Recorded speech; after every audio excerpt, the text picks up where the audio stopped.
કે તમે અને કેસુર કિંગ બંને વચ્ચે ઝઘડો થયો છે. સાચે ઝઘડો થયો હતો કે ના. માત્ર ટીઆરપી? ટીઆરપી. ત્યારે અંદાજિત કેટલા ફોલોવર્સ મળ્યા હતા? અમારા બેની કોન્ટ્રોવર્સીની અંદર ઘણા લોકોએ પોતાના ચેનલ મોનિટાઈઝ કરી લીધા છે.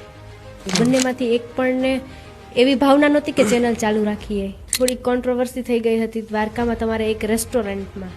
અને ત્યાં લગભગ 30 થી 40 જણા જમતા હતા એ રેસ્ટોરન્ટની અંદર. એકેયને બિલ ના આપવા દીધું. કારણ કે આપણે જમવાના પૈસા આપીએ છીએ, કચરાના પૈસા નથી આપતા. ઘણા મને ફરિયાદ પણ આવતી હોય છે કે ભરત તારા વિડીયો જોઈ અને અમારા છોકરા ભણતા નથી. તમારે મહિનામાં કેટલી ઇન્કમ થઈ જાય છે?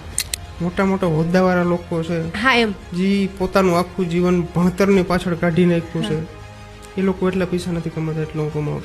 મહિને મારે લાખ રૂપિયા તો એમને વાપરી નાખું. ત્યારે અમેઝિંગ દ્વારકાનું પ્લેટફોર્મ છે, પેજ છે, એ અમુક સમય માટે બંધ થઈ ગયું હતું એવું કહી શકાય. ઘણા બધા લોકો ઘણી બધી વાતો કરતા હતા. પછી મેં દિનેશભાઈને કોલ કર્યો કે દિનેશભાઈ આ શું આવે છે? હું કહું કે બધા ક્રિએટરો એમ કહે છે કે ભાઈ ટર્મિનેટ થઈ ગયું છે ચેનલ. હા કે એ તો હવે બધું પૂરું થઈ ગયું કે દિનેશભાઈ આ ચેનલ જો પાછું આવી જાય ને તો આપણે બંને દ્વારકા હાલીને જશું.